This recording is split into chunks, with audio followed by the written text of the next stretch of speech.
This problem and all other practice problems for Calc 2 here at Rutgers can be found in Sarai Studies. A link is in the description box below.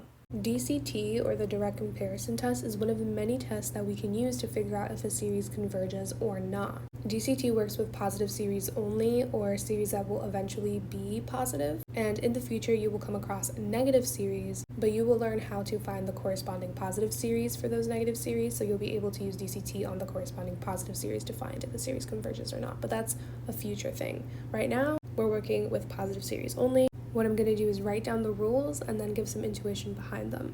So DCT says that if A of n is less than or equal to B of n, so the sequences, and the series B of n converges, then that must mean that the series A of n will also converge. And then the opposite is true. So A of n greater than or equal to B of n, and B of n diverges, then the series A of n will also have to diverge. So these rules are based on the fact that A of n will always be your given series, and B of n will be the series that you will compare to.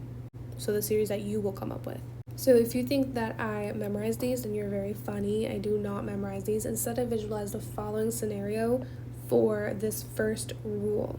So we know that A of n, the sequence, has to be less than or equal to B of n. So we know a sequence is just a list of numbers. So let's say that these are the numbers here. Let's say this is B of n. And A of n has to be less than B of n, so it has to be below it. So B of n converging, that means that the limit exists. It means that B of n is literally being limited to a certain value. So let's say it stops here at this value over here. What does that mean? That means that A of n will also have to be limited to a certain value. It could be limited to this value, or it could be limited to the same value. We don't know. We just know that it's going to be limited, period, that it's going to converge as well. Because we know that A of n will always have to be less than B of n, so it can never go above it. So we'll never be able to diverge. It will have to stop somewhere below B of n or at B of n, because it always has to be less than or equal to B of n. You can think of two people skydiving. If you have this person here at the top, that's your B of n. If this person is being limited to a certain value, guess what you're going to do? You're also going to be limited to a certain value, because you do whatever this person is doing. This person is the one who has your life in his hands. So he controls your behavior. So if he is converging, if he's being limited to a certain place in the sky, then so will you, because you are literally attached to him. So this is what I visualize in order to get to here.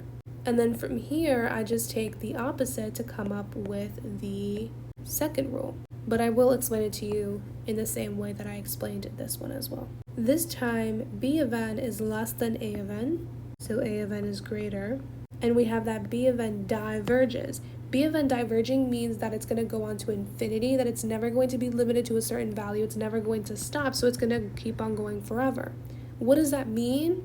Well, we know that A of n always has to be greater than B of n.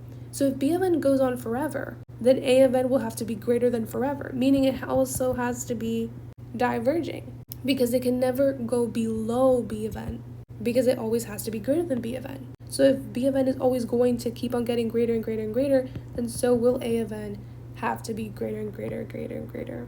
So the second rule is, if B of n is diverging, then so will A of n have to diverge, because A of n has to be always greater than B of n. In the skydiving analogy, this person in black is the one who is controlling you, and you for some reason are attached to their back. And let's also say for some reason they have a jet, and instead of skydiving, you're now skylifting, because B of n is going up, right? B of n is diverging. It's always going up, being greater and greater and greater. But because you're attached to their back, you're also going to be going up and going greater and greater and greater, because you in blue will always be greater than B of n. You will always be on top of B of n. So if B of n is diverging and going all the way up and keep on going up, then so will you have to diverge and keep on going up, because you are literally attached to them. So hopefully this gives you some intuition for the rules, so it's easier for you to remember them during tests. Now let's go ahead and apply these rules in the next video.